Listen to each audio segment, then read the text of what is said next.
कौन है आपके इष्ट, किनकी करे आराधना, जो सुने आपकी पुकार। ज्योतिष शास्त्र के अनुसार कुंडली के कुछ सूत्र हैं जिसमें आप ये जान पाएंगे कि आप अपने इस जन्म में वो कौन से देव हैं, यो कौन सी देवी है जिनकी आप आराधना करें तो आपकी प्रार्थना निष्फल ना हो, आपकी प्रार्थना सुनी जाए, रिजल्ट मिले। कैसे काम करता है ये आज शुरू करते हैं। उससे पहले अगर आप हमारे चैनल में नए हैं तो चैनल को सब्सक्राइब कर लें, लाइक कर लें, शेयर कर लें। क्यों कर लें? क्यों आप शेयर करेंगे इस प्रकार की जो चीज़ें हैं, जो कि एस्ट्रोलॉजी, जो कि आज हमारे भारत संस्कार से, हमारे सनातन से, जो कि विलुप्ति की कगार पर आ गई, लोग इसे भूल रहे हैं, लोग शॉर्टकट में जा रहे हैं, वेस्टर्न कल्चर, वेस्टर्न एस्ट्रोलॉजी की तरफ ज़्यादा आकर्षित हो रहे हैं। वो अपने ज्ञान को संभाल सकें, अपने ज्ञान की भी थोड़ी चिंता कर सकें। आइए शुरू करते हैं। आज कौन है आपके इष्ट, कैसे पहचानें, किनकी आराधना करें। तो एक बहुत अच्छा सूत्र है कि पत्रिका आपकी किसी भी लग्न की हो, यानी कि जब आप अपने लग्न पत्रिका को खोलते हैं तो यहाँ पर आपके प्रथम बॉक्स जो सबसे ऊपर है, वहाँ पर 1 नंबर खाना, वहाँ पर कुछ राशियाँ लिखी हुई हैं।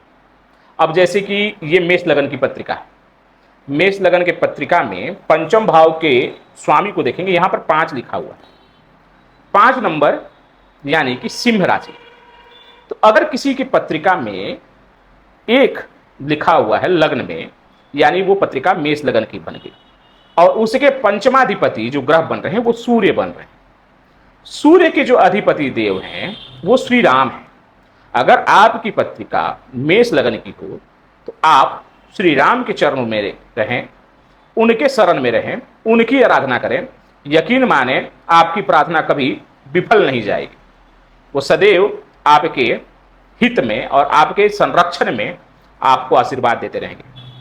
इसी तरह अब अगर हम पत्रिका में आगे बढ़ते हैं, 2 नंबर पत्रिका यानी कि वृषभ लगन, ये जहां लग्न में 2 लिखा हुआ है, ये वृषभ लगन की पत्रिका बन रही है। वृषभ लगन के पंचम भाव में जो राशि बन रही है वहां 6 लिखा हुआ है, कन्या राशि।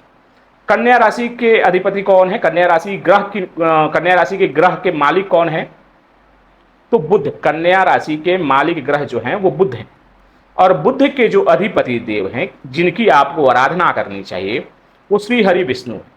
तो अगर आपकी भी पत्रिका वृषभ लगन की बन रही है और पंचम भाव में अगर 6 नंबर लिखा हुआ है यानी कन्या राशि, तो आपको भी श्री हरि विष्णु के शरण में रहना चाहिए, उनकी आराधना करनी चाहिए, उनसे अपने जो है प्रश्न आपको साझा करने चाहिए, अपने सखा के तौर पर उनको मानना चाहिए, अपनी परेशानी को बताना चाहिए। यकीन मानिए वो सुनते हैं और आपके जो भी समस्याएं हैं उसका निदान करेंगे। अगले राशि की तरफ बढ़ते हैं। लग्न पत्रिका के पहले भाव में जहां पर 3 लिखा हुआ वो मिथुन लगन है। तो जिनकी भी पत्रिका मिथुन लगन की है वो देखेंगे उनके पंचम भाव में 7 नंबर लिखा हुआ है यानी कि तुला राशि। तुला राशि के अधिपति कौन? तुला राशि के स्वामी ग्रह जो बनते हैं वो शुक्र है, और शुक्र के अधिपति जो हैं वो माता लक्ष्मी और मां दुर्गा, दोनों को मानना। आप अगर आपकी भी पत्रिका मिथुन लगन की है, कुछ नहीं, हर दिन घी के दीपक के साथ दुर्गा चालीसा का पाठ या चंडी कवचकांड पाठ नित्य रूप से करें, अपनी प्रार्थना, अपनी समस्या माता को बताएं।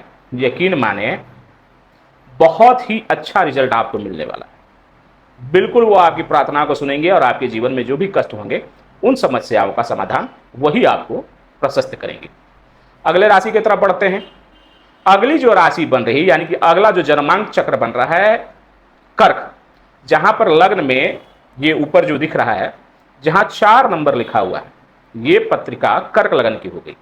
और कर्क लगन के पंचम भाव में आप देखेंगे 8 नंबर लिखा हुआ है। 8 नंबर किसका हुआ? 8 नंबर यानी कि वृश्चिक राशि। वृश्चिक राशि के ग्रह जो बनते हैं वो ग्रह हैं मंगल। मंगल के अधिपति कौन है? ऐसे देव कि जिनके बिना प्रभु श्री राम भी अधूरे थे। हनुमान जी, बिल्कुल सही। हनुमान जी आपके इष्ट हैं, उनकी शरण में रहें,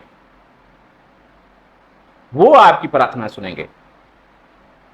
उनके नाम पर एक रक्त चंदन या लाल पुष्प, जिसे उड़हुल पुष्प भी कहते हैं, मंगलवार के मंगलवार आप जाके उनके मंदिर में आप अर्पण करें।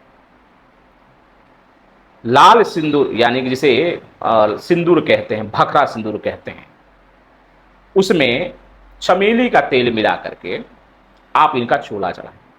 उसके बाद देखिए चमत्कार। संकट कटे मिटे सब पीड़ा, जो सुमरे हनुमत बल पीरा।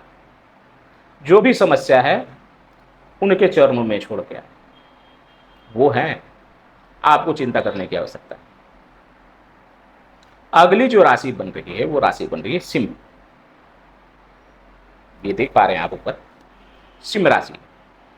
पांचवें घर में जो राशि बन रही है धनु। धनु यानी कि इनके जो धनु राशि के स्वामी हैं वो देवगुरु बृहस्पति हैं। इनके जो अधिपति बनते हैं, शास्त्र मत यहां पर भगवान शिव को भी माना जाता है, नारायण को भी माना जाता है, या आपके अपने कुल के गुरु जिनसे आपने दीक्षा ली हो, आप जिसे भी अपना इष्ट बनाना चाहें, लेकिन सब प्रेम समर्पण के साथ आप उन्हें अपना इष्ट बनाएं, उनकी आराधना करें, उनका पूजन करें, उनको स्मरण करें। उसके बाद देखें क्या चमत्कार होता है।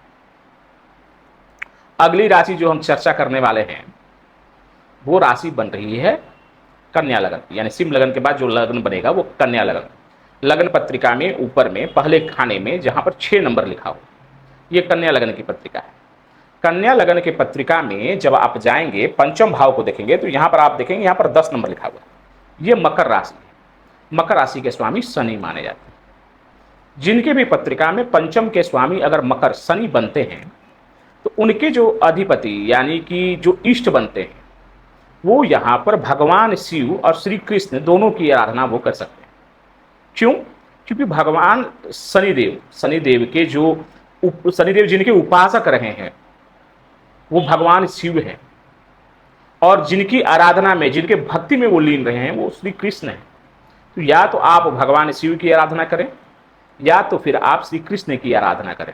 दोनों ही तौर पर आप पाएंगे कि आपको शनिदेव की विशेष कृपा आपके जीवन में प्राप्त होती रहेगी। साथ ही आपके जीवन में भगवान शिव और भगवान श्री हरि विष्णु और माफी चाहूँगा भगवान शिव और श्री कृष्ण की, हालांकि श्री हरि विष्णु के ही अवतार हैं श्री कृष्ण, लेकिन यहाँ पर स्पेसिफिक शब्दों में श्री कृष्ण का वर्णन किया गया है, इसलिए मैं यहाँ पर श्री कृष्ण ही कहूँगा। तो श्री कृष्ण की अगर आप आराधना करते हैं, यकीन मानिए आपके जीवन में उन्नति के मार्ग खुले हुए रहेंगे। अगले राशि की तरफ हम बढ़ते हैं।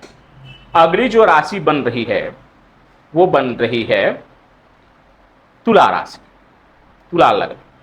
हमने अभी तक चर्चा कन्या लगन तक का कर लिया। यहाँ पर आप देखेंगे ऊपर में कि जो लग्न में यानी प्रथम बॉक्स, प्रथम खाना जो है वहां पर खंड में आप 7 नंबर लिखा हुआ पाएंगे। तो ये जो लग्न हो जाता है, ये लग्न हो जाता है तुला लगन। तुला लगन के पंचम भाव में जो राशि बनेगी वहां पर आप देखेंगे 11 लिखा हुआ मिलेगा, 11। कुंभ राशि, एक्यूरियस साइन, इसके स्वामी शनि है। तो जैसे हमने पीछे चर्चा किया कि शनि अपने अधिपति, शनि के अधिपति या शनि के इष्ट के तौर पे आप भगवान शिव की आराधना करें, श्री कृष्ण की आराधना करें, साक्षात उनकी कृपा आपके जीवन में बनी रहेगी। हालांकि आप बहुत बैलेंस्ड पर्सन होते हैं तुला लगन वाले, आप बहुत अच्छे से अपनी रिस्पॉन्सिबिलिटी को निभाते हैं, तो आप इनकी आराधना करें। आप देखेंगे आपके पत्रिका में शनि देव जो हैं जो परम योग कारक हैं। देखिए एक चीज मैं बता दूं कि वृषभ लगन वाले और यहाँ पर आपके तुला लगन वाले के पत्रिका में जो शनि देव हैं वो विशिष्ट योग कारक ग्रह बनते हैं। खास करके तुला लगन वाले में चौथे और 5वें भाव के स्वामी बनते हैं। तो आपके लिए शनि की आराधना मानो वरदान ऐसा कि जो मांगा वो मिला। थोड़ा विलंब हो सकता है, चिंता मत करें, इष्ट के शरण में रहें, सब कुछ संभव है आपके लिए। अगली राशि की तरफ बढ़ते हैं। अगली जो राशि है वो राशि है आपकी वृश्चिक राशि। लग्न में जहां 8 लिखा हो वो लग्न बन जाता है वृश्चिक का। वृश्चिक राशि के पंचम भाव में जो राशि बनेगी वो राशि बनेगी 12 नंबर राशि, यानी कि मीन राशि। मीन राशि के अधिपति कौन? देवगुरु बृहस्पति। अब जिनकी भी पत्रिका वृश्चिक लगन की है वो नारायण की आराधना करें, भगवान शिव की आराधना करें, या फिर जाके अपने देव, अपने गुरु जिनसे आपने दीक्षा ली है उनकी आराधना करें। यानी कि टोटल मिलाकर के स्पष्ट शब्दों में आपको अपनी गुरु को प्रसन्न करके रखना है, गुरु के शरण में रखना है, गुरु का चिंतन करते रहना है, गुरु की भक्ति को प्राप्त करना है। अगर ऐसा कर पाने में आप समर्थ हैं, सक्षम हो जाते हैं, फिर कहना ही क्या। देव गुरु बृहस्पति जो मार्ग आपके जीवन में प्रशस्त करेंगे, यकीन माने कोई आपका बाल बाका नहीं कर पाएगा, कहीं ठगे नहीं जाएंगे आप। ऐसा कोई विषय नहीं जिसके जानकार आप ना हो जाए। तो बिल्कुल यहां पर आप अगर भगवान शिव की, नारायण की, या अपने देव यानी कि अपने गुरु की आराधना करते हैं, बिल्कुल बहुत अच्छा रिजल्ट आपके जीवन में लेकर के आएंगे। आपके जीवन में हर एक प्रकार के संकट, विपदा, बाधा, सभी से आपकी रक्षा होगी। एक बात हमेशा याद रखने वाली है कि जो नवम भाव हो, पंचम भाव होता है, वो नवम का नवम होता है। यानी कि कहीं ना कहीं अगर आप अपने पत्रिका के पंचम भाव को अगर मजबूत करते हैं, पंचमाधिपति को मजबूत करते हैं, पंचमाधिपति के इष्ट को मजबूत करते हैं, तो उसका सीधा कनेक्शन आपके भाग्य से जुड़ा हुआ है। इसीलिए कहा जाता है कि अपने इष्ट को प्रसन्न रखें, फिर देखते हैं कि कहां कोई मुकाबले में आपके पास है। अगली जो राशि के बारे में हम चर्चा करने वाले हैं वो है धनु लग्न। ऊपर में आप देख सकते हैं लग्न पत्रिका के पहले खंड में, पहले खाने में जो नंबर लिखा हुआ है वो 9 नंबर है। 9 नंबर यानी कि धनु लग्न। इनके पंचम भाव को आप देखेंगे तो यहां पर 1 लिखा हुआ है, यानी कि मेष राशि। कौन है आपके इष्ट? तो मेष राशि के जो अधिपति बनते हैं वो स्वयं संकटहरण पवन पुत्र हनुमान जी। मंगल की ये राशि है और इनके अधिपति पवन पुत्र हनुमान है। स्वयं प्रभु श्री हरि विष्णु के अवतार श्री रामचंद्र, भगवान श्री रामचंद्र जी को जिनकी आवश्यकता पड़ी, रुद्र अवतार पवन पुत्र हनुमान, वो आपके इष्ट है। इनका सुमिरन करें आप। संकट कटे मिटे सब पीड़ा, जो सुमरे हनुमत बलबीरा, नासे रोग हरे सब पीड़ा, जपत निरंतर हनुमत बीरा, पाठ करे बजरंग बाण की, हनुमत रक्षा करे प्राण की। बस इनके शरण में रहे, कुछ कहने की जरूरत नहीं, कुछ सोचने की जरूरत नहीं। तुम रक्षक का हो पर डरना, आपन ते संहारो आप। तो आप इनके शरण में रहते हैं, इनकी आराधना करते रहते हैं, यकीन माने फिर और कहीं सोचने समझने की जगह नहीं बचती है आपके जीवन में, सब कुछ यहीं से मिल जाएगा। आगे बढ़ते हैं अगले राशि के तरफ। अगर आपके पत्रिका में के लग्न में यानी कि पहले बॉक्स में 10 नंबर लिखा हुआ है तो आपकी पत्रिका बन जाती है मकर लग्न की। मकर लग्न के पंचम भाव में आप देख सकते हैं यहां पर 2 नंबर लिखा हुआ है। 2 नंबर राशि यानी कि वृषभ राशि। वृषभ राशि के स्वामी जो ग्रह बनते हैं वो शुक्र है, और शुक्र के जो अधिपति हैं वो माँ दुर्गा है, माता लक्ष्मी है। जो व्यक्ति अपने इष्ट के रूप में साक्षात माता लक्ष्मी को प्राप्त कर ले, उनकी आराधना में लग जाए, और क्या चाहिए क्या। एक दुर्गा सप्तशती का पाठ करते हैं आप, उसमें एक बहुत अच्छा श्लोक आता है, पुत्र को पुत्र हो सकते हैं लेकिन माता को माता कभी नहीं हो सकती। हो सकता है कि आपने जीवन में कुछ ऐसे कर्म करे हों, कुछ ऐसी गलतियां हुई हो जिसका पछतावा आज भी आपके मन में है, जहन में है, लेकिन आपके इष्ट आपकी माता बन रही है। जो समस्या है, जो दुख है, जो दर्द है, जो कष्ट है, आप इनके सामने रखिए गुप्त तरीके से। कभी भी, अच्छा सभी को एक बात बता दूं कि जो भी समस्याएं हैं आप उनका उच्चारण अपने मन में करें या एकांत में ही करें, सभी के सामने अपनी समस्याओं को अपने इष्ट के समक्ष प्रस्तुत ना करें। ये आपका और आपके इष्ट का जो है परस्पर संबंध है, दोनों के बीच की जो बॉन्डिंग है, जो आज की डेट में कहते हैं ना कि हमारे और हमारे बॉस के बीच में तीसरी किसी की एंट्री नहीं होनी चाहिए, तो ये कुछ ऐसा ही है। ये आपके और आपके इष्ट के सीधी संवाद की व्यवस्था जो है ये बनेगी, यहां पर और किसी का हस्तक्षेप नहीं होना चाहिए, इस बात का ध्यान रखेंगे। तो आप माता की आराधना करें, श्री सूक्त का पाठ करें, चंडी कवच का पाठ करें, देवी कवच का पाठ करें, और फिर जाकर के कनक धारा स्तोत्र का पाठ कर सकते हैं, कीलक स्तोत्र का पाठ कर सकते हैं आप, और उसमें अर्गला स्तोत्र का पाठ कर सकते हैं आप। इन पाठों को करें और माता से माता के शरण में आप प्रस्तुत रहें, उनकी आराधना करते रहें, बस सब कुछ ठीक है, कोई दिक्कत नहीं। या देवी सर्वे भूतेषु मातृरूपेण संस्था नमस्तस्यै नमस्तस्यै नमस्तस्यै। माता ही जब है उपस्थित आपके इष्ट के रूप में, तो आपको चिंता करने की आवश्यकता है ही क्यों। अगले राशि की तरफ बढ़ते हैं।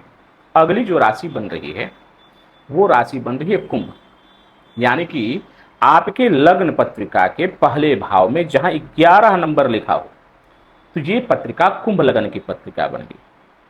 कुंभ लगन के पत्रिका में आप देखेंगे कि पंचम भाव में जो राशि बनेगी वो राशि बनेगी मिथुन, 3 नंबर लिखा हुआ है। तो आपके जो इष्ट बन रहे हैं वो श्रीहरि विष्णु बन रहे हैं।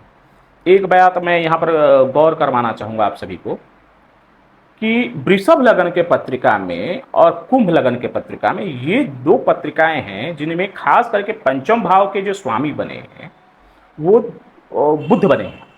पंचम भाव ज्ञान का है, पंचम भाव संतान का है, पंचम भाव विद्या का है, पंचम भाव आपके पूर्व जन्म के पुण्य का है।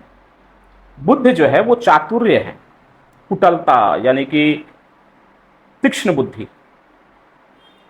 तो जिनके भी पंचम भाव में बुध बन जाए, वैसे लोग अगर हर बुधवार को दूर्वा श्री गणेश जी पर अर्पित करें या गाय को हरा घास चारा खिलाएं, और जो आपके इष्ट बन रहे हैं हरि नारायण विष्णु, उनका चित्रण अपने हृदय में करें, उनको याद करते रहें, उनके समक्ष अपने जो भी संकट है, समस्या है आप रखें।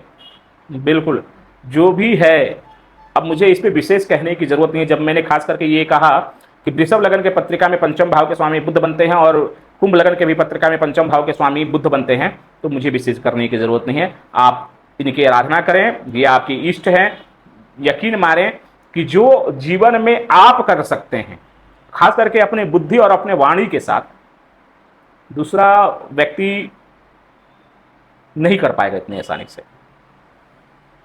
अगली राशि की तरफ जाते हैं जो कि अंतिम राशि है, जो कि है मीन राशि। मुझे सबसे प्रिय राशि लगती है ये, क्योंकि इनका जो संबंध है ना बहुत निराला है, बहुत अद्भुत है। मीन लग्न अगर आपको नहीं समझ में आ रहा है तो आप यहां पर देख सकते हैं, कुंडली के प्रथम भाव जहां पर 12 लिखा हो, ये मीन लग्न होता है। पाइसेस, जिसके पंचम भाव में जो राशि बन रही है वो 4 नंबर राशि बन रही है। मैं क्यों बहुत स्पेशल मानता हूं इस लग्न वाले को, क्योंकि ये कॉम्बिनेशन बहुत बहुत इंटरेस्टिंग है। जैसे कि कुछ बातें मैं पहले चाहूँगा मीन लगन वालों के बारे में कर लूँ। बहुत सीधे साधे ज्ञानी सज्जन पुरुष होते हैं, इनसे ना नहीं निकलता। इनकी सबसे बड़ी उपलब्धि कहें या सबसे बड़ा कष्ट कहें, इनसे ना नहीं कहा जाता किसी भी व्यक्ति को। ये करें कर लेते हैं, नहीं करें ठीक है। तो ये बहुत सज्जन व्यक्ति हैं, सीधे साधे होते हैं, चतुर होते हैं, ज्ञानी होते हैं, नॉलेजेबल होते हैं। ये जिनको मार्गदर्शन, इनका मार्गदर्शन जिनको मिल जाए जीवन में, वो व्यक्ति जीवन में निष्फल नहीं होता। ये अथाह सागर है। पाइसेस जो साइन है वो अथाह समुद्र का है, अथाह सागर का है, आकाश गंगा का है, जहां पर कोई ना ओर है ना कोई छोर है। तो मीन लगन के जो जातक होते हैं, इनकी कल्पना, इनकी बुद्धि जो होती है वो इस प्रकार की होती है। ये चाहे जितने भी ज्ञान अपने जीवन में समाहित कर ले, अर्जित कर लें, ये कभी रुकने का नाम नहीं ले सकते। लेकिन समस्या थोड़ी सी जो है ना, पत्रिका के और स्थिति पर भी ये निर्भर करेगा कि इनका व्यवहार आचरण कैसा है। लेकिन अमूमन जो है सज्जन व्यक्ति, ज्ञानी, भोले भाले। अब प्रश्न आता है कि ये इंटरेस्टिंग बहुत ज्यादा क्यों है ये लगने वाले। जितने भोले ये, इनके उतने ही भोले इष्ट। इनके इष्ट वो है कि समय आने पर खुद हलाहल का पान कर लिया। और ये बहुत अच्छा कॉम्बिनेशन है, बहुत ही मैं इसको एक्सप्लेन नहीं कर पाऊंगा। ये दोनों कॉम्बिनेशन ऐसे हैं पत्रिका में, मीन लगन के इष्ट भगवान शिव और ये व्यक्ति अगर इनकी आराधना करे तो ये बॉन्डिंग कुछ ऐसी है कि आपको अपनी परेशानी कहने की जरूरत नहीं पड़ेगी। वो एक रील है ना, वायरल होता है, तुम स्मरण करो मैं सुनता हूं,